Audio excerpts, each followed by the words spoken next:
السلام علیکم ورحمۃ اللہ وبرکاتہ۔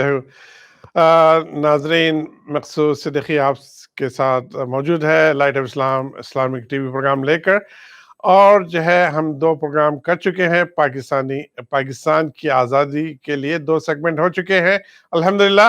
اب یہ سیگمنٹ آخری سیگمنٹ ہے، اس میں ہم تھوڑا سا غور و فکر کرتے ہیں اس ہستی جو اللہ کے نبی صلی اللہ علیہ وسلم کی صحبت اور آپ کی ٹریننگ کے بعد آپ اس قابل بنے تھے کہ اسلامک حکومت میں سیکنڈ خلیفہ رہ چکے ہیں۔ میں بات کر رہا ہوں حضرت عمر فاروق رضی اللہ تعالیٰ عنہ کی، جو کہ آپ کے زمانے میں جو حکومت آپ نے کی ہے ایک مثالی حکومت تھی۔ بہت سارے چیزیں آپ نے اسٹیبلش کیے ہیں جو پہلے کبھی نہیں ہوئے تھے۔ حضرت عمر رضی اللہ تعالیٰ عنہ ایکسپینڈ بھی کیے تھے۔ آدھی دنیا کی کم و بیش آدھی دنیا پر آپ حکم پھیل چکے تھے، اسلامک حکومت پھیل چکی تھی، اور پہلی مرتبہ آپ نے پولیس کا ڈپارٹمنٹ آپ نے قائم کیا، پہلی مرتبہ ملٹری کا ڈپارٹمنٹ آپ نے قائم کیا، پہلی مرتبہ آپ جو مسکین بیوہ لوگوں کے لیے سوشل سیکورٹی جس طرح سے ہم کہتے ہیں یہاں پر، وہ ڈپارٹمنٹ قائم کر کے جو غریب مسکین کے لیے وظیفے داخل کیے، اور 9,000 مساجد آپ نے اسٹیبلش کی، اور بہت سارے آپ نے کارنامے کیے، بہت بلند ہستی، کیونکہ یہ اللہ کے پیارے نبی صلی اللہ علیہ وسلم کی صحبت میں آپ نے اسلام سیکھا تھا، سمجھا تھا، اور آپ کی قابلیت یہ تھی کہ اللہ کے نبی صلی اللہ علیہ وسلم کہتے تھے کہ اگر میرے بعد کوئی نبی ہوتا تو وہ پھر حضرت عمر فاروق رضی اللہ تعالیٰ عنہ ہوتے، لیکن نبوت کا سلسلہ آخری ختم ہو چکا ہے، لیکن بہت بلند ہستی ہے۔ ان کے بارے میں ہم مولانا امتیاز الرحمن تھانوی صاحب سے کچھ سنتے ہیں۔ جی آپ بھی بتائیے کہ کیا آپ کی مقام تھا، کیا آپ کی شان تھی، کس طرح سے آپ نے حکومت کی تھی؟ جزاکم اللہ۔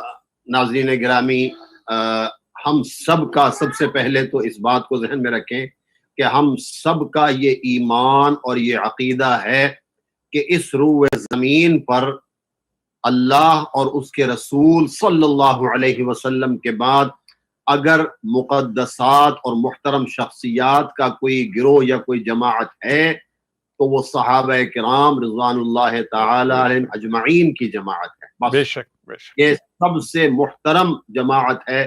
اس روئے زمین نے، اس کائنات نے نہ اس سے پہلے ایسی مقدس شخصیات دیکھی، ایسی متبرک شخصیات دیکھی، اور نہ شاید اس کے بعد دیکھیں گی۔ اس کی وجہ صاف ظاہر ہے کہ جب رسول اللہ صلی اللہ علیہ وسلم دنیا میں تشریف لائے تو آپ خاتم النبیین کا ٹائٹل لے کر آئے، اور آپ نے فرما دیا کہ انا خاتم النبیین لا نبی بعدی، اور آپ کا مرتبہ اور آپ کا مقام تمام انبیاء سے افضل و برتر ہے۔ تو جس جماعت نے، جو لوگ ایمان لائے آپ پر، جنہوں نے آپ کی صحبت کو اختیار کیا، جنہوں نے آپ کے شب و روز دیکھے، جنہوں نے آپ کے پیچھے نمازیں ادا کی، جنہوں نے آپ کی سنتوں کو اپنانے میں اپنا تن من دھن سب کچھ لگا دیا، اس جماعت سے زیادہ مقدس جماعت دنیا میں نہ پہلے پیدا ہوئی اور نہ بعد میں پیدا ہوگی۔ یہ سب سے پہلے تو اس بات کو ذہن میں رکھیں۔ دوسری بات یہ ہے کہ اللہ تعالی جل شانہ نے جو آپ کو اصحاب عطا فرمائے، یہ جملہ بولا جاتا ہے، اور حقیقت بات یہ ہے کیونکہ ہم اس وقت ایک خاص شخصیت سیدنا عمر فاروق رضی اللہ تعالیٰ عنہ کی بات کر رہے ہیں، تو علماء یہ بات لکھتے ہیں کہ حضرت ابو بکر، حضرت عثمان، حضرت علی اور دیگر جو صحابہ ہیں یہ مریدین رسول ہیں صلی اللہ علیہ وسلم، لیکن حضرت عمر فاروق رضی اللہ تعالیٰ عنہ مراد رسول ہیں۔ بے شک اللہ صلی اللہ علیہ وسلم نے یہ اس بات کے دہرانے کا مقصد یہ ہے تاکہ ہمیں معلوم ہو کہ حضرت عمر رضی اللہ تعالیٰ عنہ کا مرتبہ و مقام کیا ہے، اور ہم اگر ہماری زبانوں سے کوئی ایسا کلمہ نکلتا ہے جو حضرت عمر رضی اللہ تعالیٰ عنہ کی شان کے مناسب نہ ہو تو ہم اصل میں مراد رسول کو گالی دے رہے ہیں, مراد رسول کو برا بھلا کہہ رہے ہیں, اللہ کے انتخاب پر ہم گویا طعن کر رہے ہیں. جناب رسول اللہ صلی اللہ علیہ وسلم نے دعا مانگی کہ اللہ یا تو ابو جہل کے ذریعے سے یا عمر ابن خطاب, ان دو میں سے یا اللہ ایک کو اسلام پر لے آ, اسلام میں داخل کر دے, اور اس کے ذریعے سے اسلام اور دین کو استحکام اور استقلال و عزت عطا فرما. یہ دعا رسول اللہ صلی اللہ علیہ وسلم نے مانگی, اور حق تعالی جل شانہ نے جن کی اس دعا کو قبول کیا اور سیدنا عمر ابن خطاب رضی اللہ تعالیٰ اسلام لے آئے. تو آپ مراد رسول ہیں, دعائے رسول کی اجابت و قبولیت کا ثمرہ ہیں آپ جناب سیدنا عمر فاروق رضی اللہ تعالیٰ, اس لیے ان کا بڑا مقام مرتبہ ہے. اور آپ دوسرے خلیفہ ہیں. اب دل چاہتا تھا کہ میں تھوڑا سا یہ بات بھی ذکر کروں کہ آپ کیسے ایمان لائے, لیکن وقت اس کی اجازت نہیں دیتا.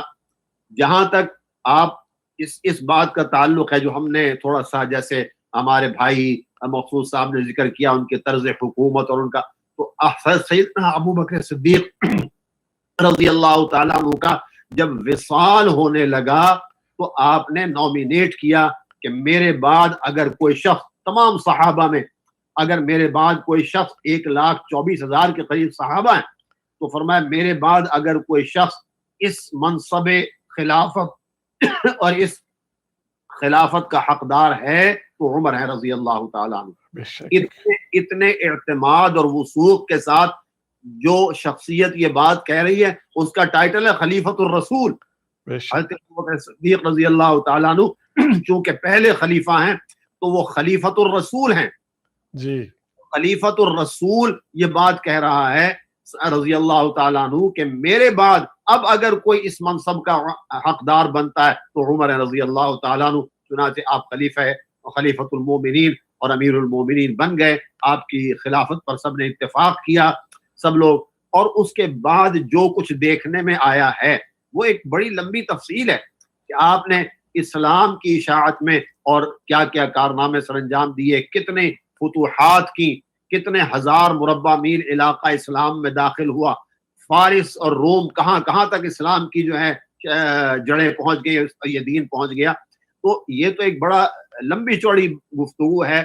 میں مخصوص صاحب آپ کی اجازت سے صرف ایک بات پہ فوکس کر کے ختم کر دوں گا, کیونکہ یہ بات تاریخ ہم نہیں, یہ بات غیر بھی مانتے ہیں کہ اگر دنیا میں ایک اور عمر پیدا ہو جاتے, اگر دنیا میں ایک اور عمر ابن خطاب آ جاتا تو پوری دنیا اسلام کے زیر نگیں ہو جاتی.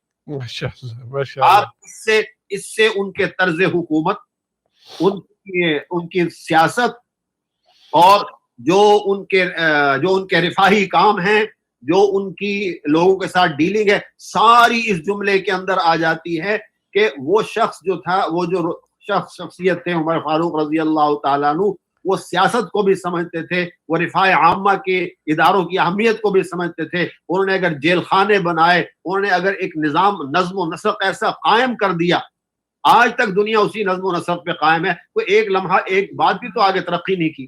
اگر آپ دنیا کی بڑی بڑی سلطنتوں کے نظاموں کو بھی دیکھیں تو کیا ترقی کی, وہی پارلیمنٹ ہے, وہی مجلس مشاورت ہے.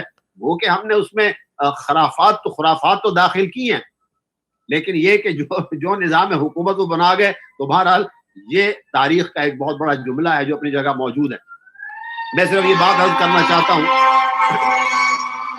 کہ جب بیت المقدس فتح ہو رہا تھا, جی, اور بیت المقدس کا محاصرہ کر لیا گیا تھا, تو غالباً سعد بن ابی وقاص رضی اللہ تعالیٰ عنہ یا عمرو بن العاص, جو بھی اس وقت مجھے نام ان کا ذہن سے آگے پیچھے ہو رہا ہے, انہوں نے خط لکھا اور ان یہودیوں کے کہنے پر خط لکھا جو وہاں موجود تھے کہ اگر تمہارے امیر المومنین یہاں چل کر آ جائیں تو ہم بیت المقدس کی چابیاں تمہارے حوالے کر دیں گے. ماشاءاللہ. اب حضرت عمر رضی اللہ تعالیٰ عنہ کو جب وہ خط موصول ہوا تو وہ امیر المومنین جس کا ذکر اگر قیصر و کسریٰ کے درباروں میں آئے تو ان کی ٹانگیں کانپ جاتی ہیں, وہ امیر المومنین کہاں سے چلے؟ مدینے سے. جی. اور سرزمین مدینے سے ایک غلام کو ساتھ لے کے چلے اور ایک سواری ساتھ لے کے چلے, اور یہ طے ہو گیا کہ ایک وقت میں امیر المومنین اونٹنی پر بیٹھیں گے اور نکیل اور لگام جو ہے وہ غلام کے ہاتھ میں ہوگی. لیکن دوسرا مرحلہ وہ آئے گا کہ جب غلام سواری پہ بیٹھے گا اور نکیل امیر المومنین کے ہاتھ میں ہوگی. جی یہ عدل و مساوات اور یہ طریقہ کون دکھا سکتا ہے؟ بہرحال آپ تشریف لائے تو جیسے روایات میں آتا ہے کہ جب بیت المقدس کے قریب پہنچے تو اب باری تھی غلام کی اور نکیل پکڑنے کی باری امیر المومنین کی تھی.